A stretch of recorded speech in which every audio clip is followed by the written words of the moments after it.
for those of you who don't know me, my name is Catherine Stewart, and I'm helping Nicole run DigiShare this year. And if you haven't joined us, you'll know that this is my third session. First session was hilarious, as everyone can attest to and remember who had joined us in the first session. Second session was a little bit better, so I'm hoping third session, it's gonna be okay today. Third time's the charm, isn't that what they say? Third time lucky. So today we're going to be talking about tracking progress and collecting evidence. And if you want to take a note of my email address, it's on your screen now. It's Catherine@didyouknowthis.com. And as always, just to get us started, a little icebreaker. And I'm not going to ask anyone to talk. I'm just going to ask you to pop into the chat something that you've used recently. So an app or a website, software, or program that is your go-to. So the first time we shared things that we liked using in school, things that we knew of and were comfortable with. Last time we shared something new. Today I want you to share your go-to thing. So what do you like using the most? Something you find the easiest to use, something you just pick up and you go, that's the thing. I'm going to try not do the obvious one for me, which is of course but one that I will just talk about one that I use quite a lot. Came up yesterday in a session, was Keynote on the iPad for making like little presentations, but also being able to make like little animations or interactive like app prototypes. Which makes sense. Going, what do you mean an app prototype? But you know the way you can hyperlink slides? Yes. In any presentation software. But I find Keynote's really good for it because you can hyperlink a box or a shape. And if you hyperlink that, like say you make a homepage tile for the app, I can probably show an example of this that I showed everyone. Hyperlink that to like page 2, and the start button goes to page 2. A little home icon, a home shape in the top corner that always goes back to slide 1. And you're kind of just building out a very simple wireframe for an app. I think like I did with my primary 5s for our rainforest topic. And oh my gosh, don't they just love it? Look at me, I made an app. I mean, like you made a presentation, you made but it's the same the same computational thinking as that. So like here's a very simple example. Hopefully everyone can see you. Let me see. Here's a very simple example of if it's not going to glitch, of a French app. Let me go back actually to start. So here's the home page, and if I click the let's go, we're coming into here, and I've got like the numbers, so I could click like the number 4 and it brings me to the number 4 one. I've got the little back arrow up here, brings me back to the main menu. Go and pick the number 8. You can tell I was getting them to put in audio as well. So Keynote, really tidy for doing something like that. Yeah, I noticed lots of people in there saying just too easy. I love a bit of just too easy as well. It's great for the kids. I find it's so intuitive for them as well. For the younger ones, they just pick something up and they run with it. They know the color screen background. They know what they're looking at. If it's paint, it's the right color, especially when it gets into that mix bit and you can start to put in your writing and your paint and your graphs and your animates. We love that in school in the lower years. And I can see, not that you want me to call you out, Hannah, but I am going to. What is Ginzy or Ginzy? Thanks, Catherine Stewart. Really appreciate that one. I'm going to come in as an alias next time. No, it's basically like instead of Promethean Active Inspire. So Ginzy is just like a website. It's like an interactive whiteboard. So you can make like your class timetable and a to-do list. So my class come in and tick it off every morning of the things that they have to do. And there's like a morning activity and timers and all singing, all dancing. It's nice. It's a free version too, so it's good. It's good to use. Anything free I'm here for. Yeah, very cool. Thank you, Hannah. So there's some great ideas. If you want to have a look in the chat there, there'll be other ones in there that I haven't mentioned or Nicole hasn't mentioned. So just moving on very rapidly through our first few slides that we have every time. So just talking about our sharing of ideas. So like we've just done that. Nicole shared. You've all shared, Hannah shared, and that's the key really to this. And the key for getting ICT off the ground in your primary school, if you're in the staff room and you're sharing a little tidbit like that, like, oh, I did this with my class, that's when you get buy-in from the other staff members. They love hearing things that are easy, they can pick up and go to, and that you already know about, that then they can say, actually, I can go and ask her about that because she's already using it. It's not something new and scary. So it's just one to think about when you're here in the chat in the staff room. Just think like, oh, I could drop in one of those things that I heard on that call, or one of those things that somebody else mentioned, like Hannah's to-do list there in the morning. Okay. These slides are just here for your reference, just to go up over the next couple of times what we're going to do. So our next focus is going to be on AI and digital leaders. It's going to be quite a big chunky one, even though it's in December. We might swap that around. We'll see how it goes. I wanted to keep February for eSafety for Internet Safety Week. And I thought January would be a nice time to look at ETI, because when you're back to school, you're raring to go after Christmas, aren't you? Everybody, like nobody has the post-holiday blues. There's none of that. We're just ready to rock. You're so right, Catherine. Yeah. But I do think it's important to get in earlier in the year. I didn't want to leave it to too much later. But the most things that people ask for are the ones that are above that. So it kind of has gone in order of what most people wanted. So back to today. So we're talking about tracking progress and collecting our evidence. So as always, these are things that I might do, or things I've picked up on our schools, or things I've picked up through Nicole, and things that she sees around. So it's not always the right way. It's just some ideas to help you along the way. So when we're thinking about tracking with our school system at the minute, where loads of people go back to SEA tasks, and that's totally fine. They're there for that reason. So you might think about tracking your progress through the school just by levels. So it might be as simple as that. What tasks they've done, what level they've got. It might go a little bit deeper than that. It might look at the 5 E's. So you might start to think about what is covered in each of those tasks and use that to create your level. I'm going to show you a couple of examples of that on down here. There, again, like I say, there's no right way. So these are some examples from things that I've picked up from a cluster group that I'm part of. So these are examples from other schools that I'm working with at the moment. And it's what they do. So you can see they've got paper versions. So they're tracking assessment outcomes, whether children have actually achieved it. I'm hoping you can see my mouse moving on the screen over here. I'm on the digital art and design one. And then they've got a highlighter grid here for the levels. The other side here is a very wordy one. So it's I can statements and working on statements for each pupil. And personally, and at my school, I knew this wouldn't work for us, but schools who are much further into their journey and that's much more manageable for them or manageable for their children, that might be something that you would be considering. Mm-hmm. The other ideas that I've got on down here are more digital versions. So what I have is an example of just a straight tracker. So first name, last name, and their tasks, and then their level, and then an average at the end. You'll see end of year level in the corner. A similar sort of one down below, but it is more detailed in that it tells you the desirable feature, what term they're taking the task in, and again, that'll give you a level across at the end. But the bottom one there is that one that I said, if you're dropping to that more detailed level, so you're thinking about leveling the 5 E's within your task, and then that will if I could speak, that will give you your level at the bottom. So if you put in a little formula in there and then create your calculation, brain is dead, sorry, Tuesday brain. And no, you're all good.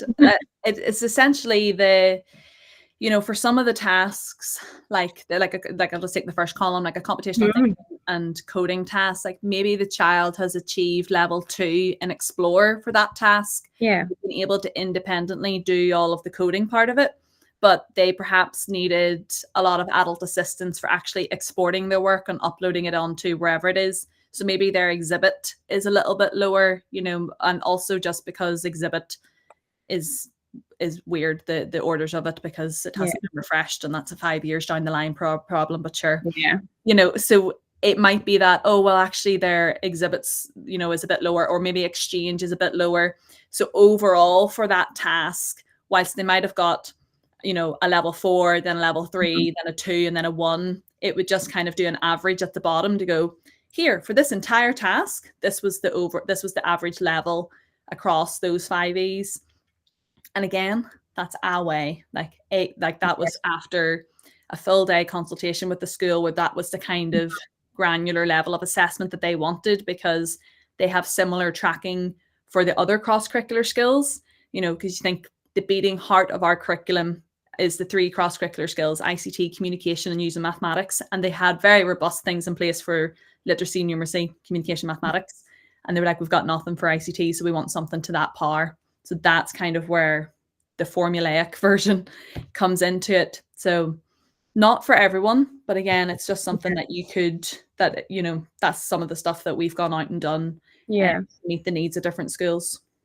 Yeah, and you can see from the one at the top, like that's when I first started in my school, that's what we used. Like that's the exact one we had. And it has come on a bit from then, and it's more similar to the ones at the bottom. But I just was trying to find different examples of what other schools are using. And you can see from that, for me personally, a digital one is so much better. But I know that for other schools, this is what suits. And if that's what works for you, I'm trying to scroll up and it's not working. Oh, there we go. If that's what works for you, that's fine. Like, as we've said loads of times, it's our way, not the way, isn't it?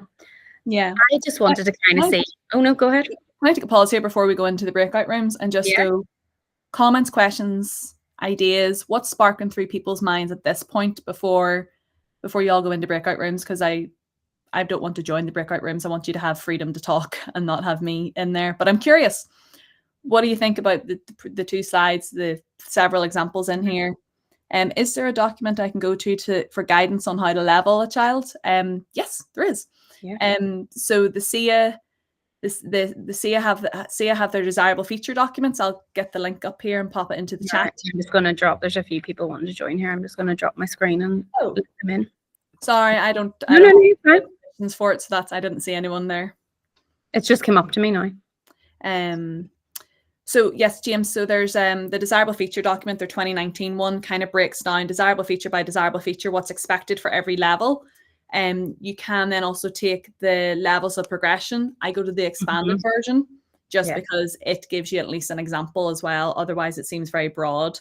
The expected level for each year group is roughly the same as communication and using mathematics. So key stage 1. So like I kind of go like primary 3, key stage 1 should be at level 1, level 2, and then key stage 2 is level 3 to 5. Depending on the digital journey of your school, you mightn't have level 5 in primary 7. You might have, because you have to be very robust in your evaluation, exchange and exhibit, you're probably a level 5 for your students in Explore and Express, but you probably haven't got a full level 5 for kids in primary 7. Again, depending on the stage of your digital journey. Level 4 seems to be what I see, and I've been into over 100 schools in Northern Ireland, primary schools just in Northern Ireland in the last couple of years. I see roughly a level 4 at primary 7. So yeah, that's kind of what I see in there. No problem. I'll pop those links into the chat here. Diane's asking, is there a digital copy of the tracking grid with the 7 areas? Do you mean the one that's on the screen, Diane? Or do you mean that? Like somebody paid big money for that, Diane. So one of those ones where we're happy to be as transparent and sharing as possible. Ideas, yeah. But it is one of those things where like we also can't do everything for free. So I hope you can understand why we will give so much value and so much support and advice, but we do also offer paid services to support schools with making a version for themselves. So essentially, if you had all the time, you could set that up yourself. But if you had all the money, we could set it up for you. So that's the payoff there, essentially. I was going to ask actually for that you can get your breakout rooms going. Thanks. Yeah, well, I was going to say just before we go to breakout rooms, I just want to see who does paper trackers and who does online trackers, or is there like a mixture? So I think if you want to stick a wee emoji in the chat, maybe we could do a thumbs up for paper, a heart for online trackers, and let me see what else is along the bottom of my screen here. A party icon for a mixture, just to see kind of what people are doing. Like, are we fully digital yet, or are we? Good question. It's just a oh, thumbs up. Okay.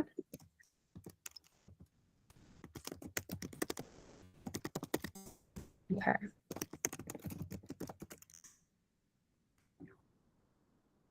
Or mostly thumbs up. And okay, that's good to know. Is there anyone who would consider moving to an online version? Anyone, feel free to jump in and just chat and say yes if you want to. Just to get an idea of, obviously we could do something maybe at a later stage about how to set something like that up, like as a session, if people wanted to do that, or like how we could look at it. Oh yes, and be easier. Yes, I agree. I personally do online for our school, but I did just take that over and say this is the way that we're doing it, everyone. Okay, cool. So we're going to head into our breakout room now, and I want you to just think about, there's only, in fact, let me see how many people are here. Nicole, can you see before I? So 10, so two rooms. Two rooms, 5 rooms. would be grand. Okay. So if we think about when we go into our first breakout room here, your question is, how do you track in your skills? So obviously lots of people have said yes as a paper tracker, but what does your paper tracker look like? I want you to think about that in your breakout room, maybe share some ideas, because your paper tracker will look different to everyone else's. And even if you're thinking about moving to an online version, just hearing what other people are doing will give you the ideas for what your online version might actually look like for your school. And also, it would be fantastic. Again, we put it in the sign up form for this, like if you have resources or things to bring. So it would be brilliant. Like, even if you're just holding something up and being like, here's what I use, and you're not sharing your screen, but we're really trying to work out ways to, like, how do we make it not that it's just us sharing and that everybody's sharing. Yeah. So if you share resources or show examples of what you're doing in these breakout rooms, that makes it like a proper community of practice and not just a webinar where you come and listen to me and Catherine or just one of us, you know. So cameras on if you can when you go into the breakout rooms. I know you might want to have your camera off when you come back in because the main room is recorded, but the breakout rooms aren't recorded. That's just for you guys to talk. So it'd be great if you could put your cameras on if it's safe to do so and you're not driving or something like that. That would be brilliant. And I'll just say, can the person who teaches in the lowest year group, you're going to feed back. So if you're like P1, P2, work up that way. And don't worry, if you're at the other end, you're going to do breakout room 2. There we go. See you in a minute. Hi guys, hope you got on well there. It was quite speedy. Do we want to hear some feedback from our 2 rooms? Let's do it. Who are the foundation stage teachers then that are on the call? Or Key Stage 1? Yes, true. If we had no foundation stage. So it was just me and another girl. There was somebody else in our room, but I'm not sure whether they were able to join or talk or whatever. But the girl, I'm really sorry, I didn't get her name. We were saying about tracking, and she said in her school that they use. There is Karen. There she is. Okay, sorry, Karen. She uses a paper copy to track, and it's more completed by class teachers, and they would have went through each of the tasks, and then, for example, if it was coding, they would have said, you know, and just too easy, say like, I can talk about my route, I can plan my route, I can make my sprite move forwards, move backwards, and things. Okay. And then our second breakout room, what room were you in? Sorry, because I think we did split them a bit equally, but maybe they weren't. And well, we only had 3 people in ours because we were sort of waiting for more to come, but there may be, I think when people aren't active, you have to like select it on your screen sometimes. And if you're maybe that's right. Computer, yeah. So with the active avatars and the Brilliant Bytes, there was like 5 or 6 in each room. So we were the Brilliant Bytes, yeah. Cool. Thank you very much for sharing. I think that's the way we certainly used to do things here, but I found that a lot of the staff found it quite cumbersome to have to do for every child. It was quite tricky, you know, to go through like statements for everyone to tick off. So we kind of took that. My question was like, what happens with that information at the end of the year? Like, does it move on with the child, or, you know, is it purely just for that class teacher? You know, like, yeah, it's just, you know, what happens with that information then? You know, that's a great question. I'm happy to give again a way that a school is does this, or how some schools might do it. So for those schools that are each year, as the children complete some of their skills, like let's say they realize like, oh, actually they don't have the level 2 skill by primary 5 of this, they can see in the tracker they don't have it, then the same way that if a child comes up to you in primary 5 and they're still in the red reading group and you need to give them more help with their reading, then it's like, well, I need to give them more help with their digital skills. So might get digital leaders to come down and help them. So that information is like in my former school, we used that as part of our handover documents when we were talking to the next year group that was going to get our class. We would have said everything from here's your literacy scores, your numeracy scores, and here's your ICT levels, you know, like here's where they're at, and here's, you know, yeah, they need a little bit of adult support for this type of stuff. So, you know, don't be worried about going back to the likes of BBC Dance Mat if they haven't got the typing skills and things like that. I know obviously it's been a couple of years since we've had to do any moderation and leveling to that extent for our good friends at SIA. But that stuff is going to be coming back around now that we're out of industrial action for a long period of time. So I'd imagine last year they just brought back the leveling and the evidence for literacy and numeracy. So then ICT, when I asked the ministers, one of the minister's special advisors last year about this, she said the reason that they didn't have assessment for ICT last year is because you couldn't do it on paper. I was like, well, that makes sense. Whereas they could do a paper test for literacy and numeracy. So she was like, they didn't have enough time to make a digital assessment for ICT or to have a digital portal type thing for ICT last year. But you never know, it might be a full year on, and by term 3 this academic year, maybe they'll have something. And again, that's part of the child's entire profile, like you report on it at the end of the school year and things like that. Thank you. Pull up an example in the meantime, but Catherine, do get your feedback. No, I was going to say, what about the other group then? How did they get on?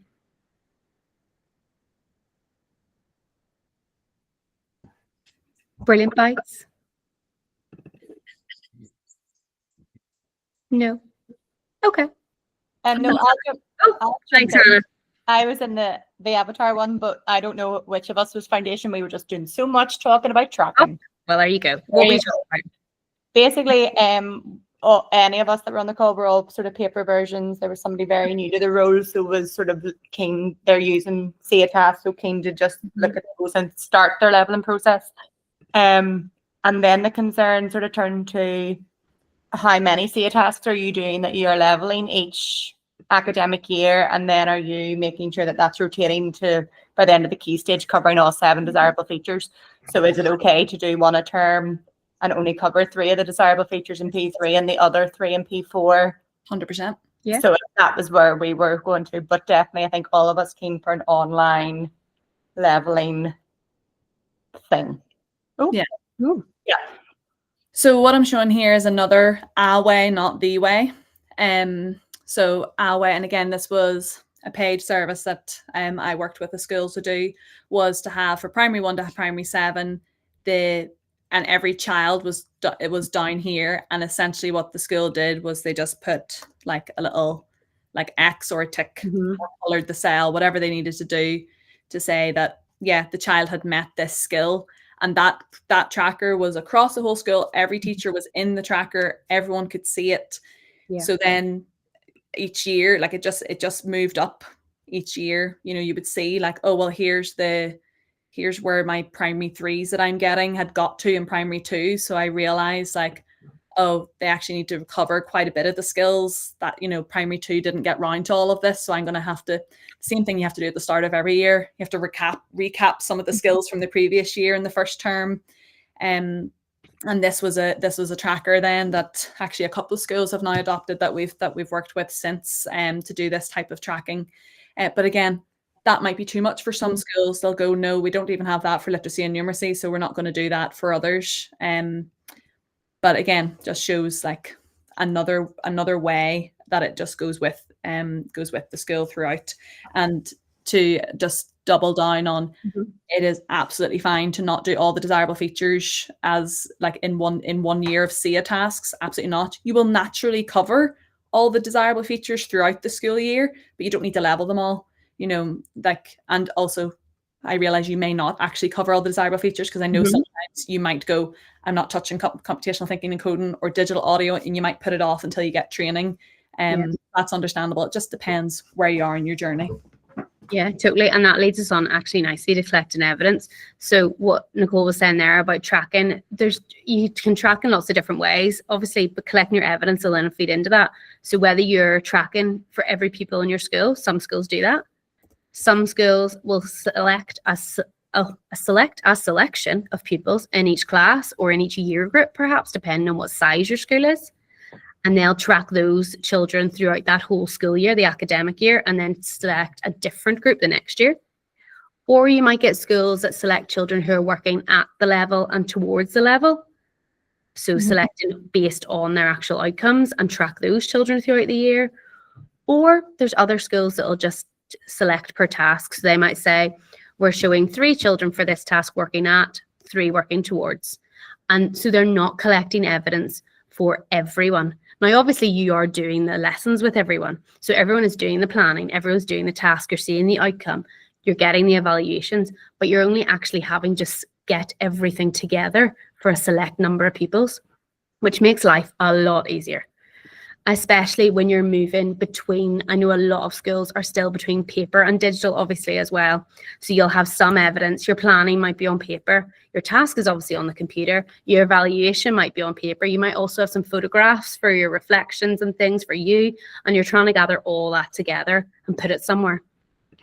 So that's something that you maybe want to think about, whether we started to move towards an approach where it was very much online. So then those children that you selected, you only uploaded evidence for them, and you can see some examples here. Now, this is all personally from my school, just because it was easier for me to show this. So you'll see a range of planning and tasks together. You'll see some planning tasks and evaluations together. So you'll actually see the range of what people put in school as well. So not everyone does everything, which again is something that we all face in school as ICT coordinators. You'll also see that we use lots of different formats for our tasks. So some of ours are just too easy, some of them are Scratch, PowerPoint, slides, you name it, everyone will be the same. And the way teachers will record will suit them too. So I've left that very open and just said, as long as you can show me several children who are doing their planning, showing me their task, showing me their reflections, whether that involves photographs, as you can see there for the lower down children, that was in P2, I think. And I want all of that on your class's Google Drive folder at the end of each term. And then a very clear set out guide of we choose 5 from each class. And you need to show me 5 children's work from start to finish, just for the task, not for everything else you do, not for cross-curricular skills, not world around us, anything like that. I'm just looking at task stuff at the minute. Part of our journey will be where we start to build a profile, kind of like a showcase, I guess, of what children are doing across the curriculum. But that is a big journey. And obviously you're trying to get your staff buy-in for that. But in an ideal world, you would want to see the cross-curricular skills for numeracy, world around us, and literacy coming through in their uploads for their evidence as well. But it's just one of those things. Everyone is moving at their own direction. I'm hoping it's kind of helpful for people to see like a range of different ways. So obviously you can see like a Scratch task there, a PowerPoint task. There's a leaflet one underneath. I can only see you guys on one side of my screen. Yeah, on the other side there. We can see it, definitely. If I yes and everything that you said there, one of the things, again, this shows the journey. So one of the things that I had for one of my previous schools is I still had to have the physical ICT coordinator file, mostly because the Board of Governors liked seeing a physical file, even though me and the principal were like, yeah, it'd be better to have everything in ICT in digital filing. But anyway, still had the physical one. And apologies for those of you who were on last year's version of this call, and I've showed it before, but sometimes a good reminder. I just cover the child's name. But I would have had one of these, the SIA tasks for every year group, and every class then gave me their 2 children, someone working at the level, towards the level. And then because we used Seesaw at the time, everything that they posted on Seesaw and they had tagged as ICT, it wasn't just because they did it on digital, because there's sometimes you use digital and it's not the using ICT skill, it's just a digital worksheet, and therefore it is not using ICT, the cross-curricular skill. It's just a digital worksheet, it's just using tech. So I did a lot of work with our staff on actually what is using ICT and what's just using technology.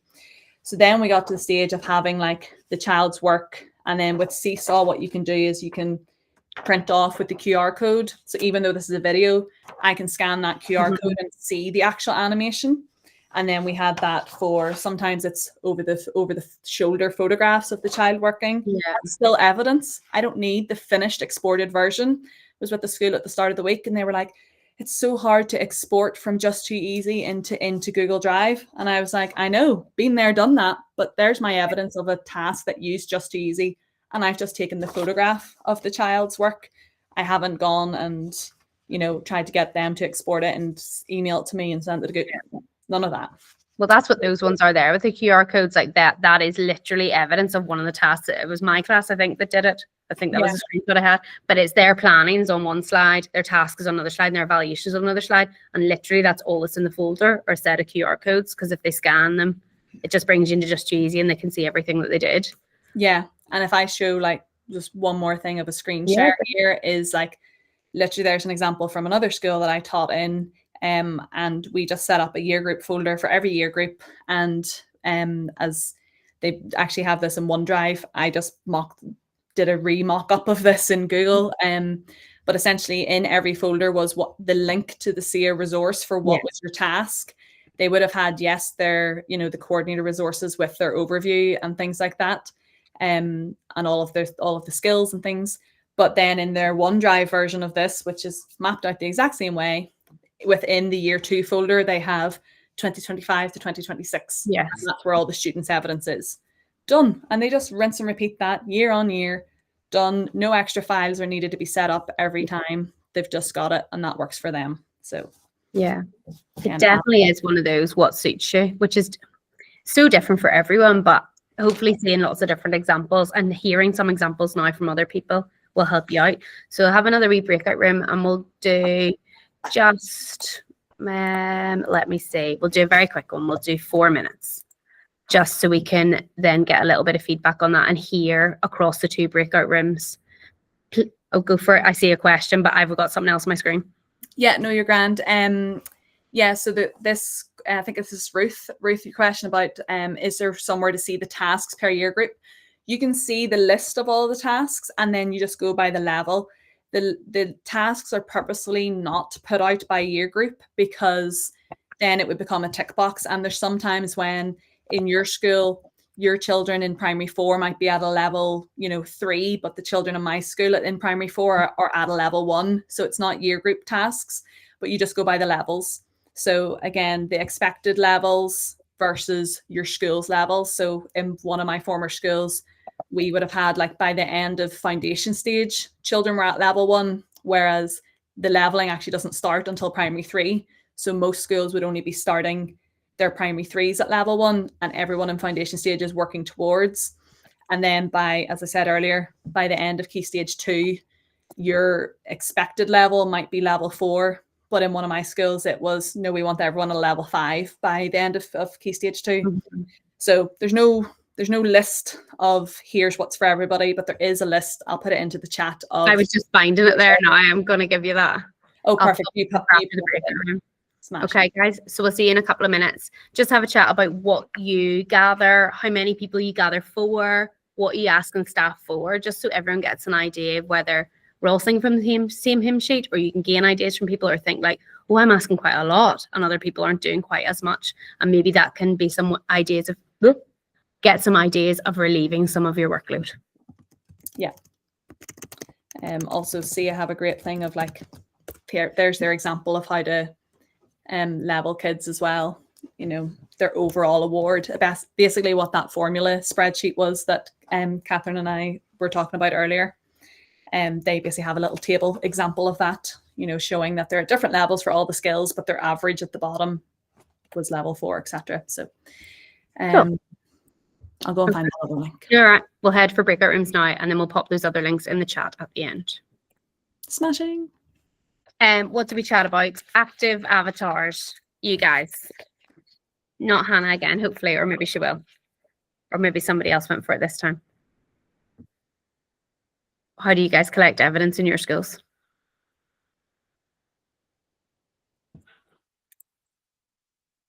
I'll go. Oh, thanks, Hannah.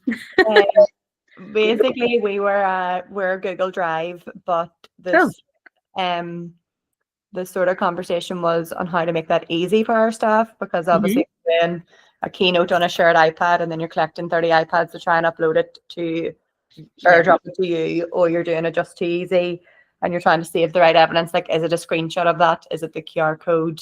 Yeah. It's the buy-in on how to save, I think, and then it was just quantity. So in my school we do like one working towards and one working at, so like 2 pieces of evidence for each task, and that's it, because the rest of it will all be saved somewhere. It's not as if that evidence doesn't exist. It's just that's all I need to see really as a coordinator. So yeah, that was us really. No, I totally agree. That's what we do here. We have upped it over the years because we've done less tasks and more evidence because the tasks weren't being done to a good degree. So we were kind of changed that to get better output from the kids, less tasks, and then we had more evidence, but we're hoping to change that round as we kind of move forward. What about Brilliant Bites? What did you guys come up with? Are you similar or different? Kind There we of go. similar. One was they've just started the pupil portfolio that they are tracking, and each child has an individual and their work goes into it. Personally, in our school, I'm just asking for 1 per term, which probably isn't enough. But to be honest, with industrial action and that, a small school, literacy and numeracy is kind of always taken precedence, and that's where I want that to kind of change. So probably 1 per term isn't enough, but we are tracking the 5 E's and kind of seeing where they're hitting the desirable features. And then we got cut off as the 3rd person started to talk. No, like as I said there, we were very similar coming back. It was really just after COVID, even never mind industrial action. ICT had taken a real dip, and we were thinking about how do we get better output from the pupils and better learning really for them. So we dropped the tasks, but now we're starting to up them again. So it'll be a learning journey for all of us, and I'll obviously let you know how it goes, but it is tricky to get a balance. And I think that's something you need to discuss with SLT in your school, and you find the balance between numeracy and literacy. I know you want ICT to be equal, but I think it doesn't ever seem that it's going to be equal, even though it should be. And it's finding ways to get staff to do tasks through their other subjects is also a really great way to get buy-in as well. Like we would do all of ours through World Around Us. So then they're already doing the task or the topic. So they already have the research say that they need, or they already have the prior knowledge. So it takes less effort. So it's a better uplift. But again, it depends how you are in your school. Just coming up to the end now, I know it's 20 past, so we'll whiz on. There's some links in here for training webinars from Nicole in ACE. There are some links to ACE Leader Sign Up, which is a lovely monthly meeting with people from around the UK, and it's sharing ideas and hearing how you can use Adobe Express in class, which is just, it's nice ways to pick up what different people are doing and how they're using it. Further on down as you go through the slides, they're going to get put on Did You Know This later. There's the monthly creative challenge in Adobe, and also I wanted to point out the guided activities. I've done loads of these from the beginning of the year with mine. I'm P4 this year, and they're honestly brilliant. Really easy to get them practicing their skills that you maybe have already taught them. So say you've already done a video, then if you give them something like that, design a plush pal for a friend, they're practicing their generative AI, they're practicing putting in a background. So they're just practicing their skills using a different technique, a different task. Really good way of getting the buy-in and from the kids rather than staff. But also from a staff perspective, there's a guided video at the side for each of them. So it tells the kids what to do, which again, also can be really helpful for staff who maybe aren't as confident with things. This one I've put on before, but just so people have the link to it again, it's the Adobe lessons for the classroom. So this is it down here. There are 45 different lessons. Planning's all done. Templates are all there. They're really adaptable to all sorts of different topics if you want to take the template and change it to something else.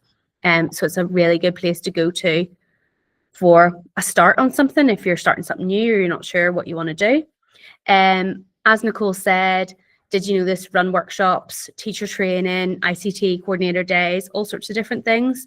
Our website is there, and the Adobe links and resources are on the above slides. So if there's anything that you want to come back to, I know we're running short on time, so I want to finish up, but all the links are on the slides, all the QR codes are on there. So I'll share those later on tonight for everyone.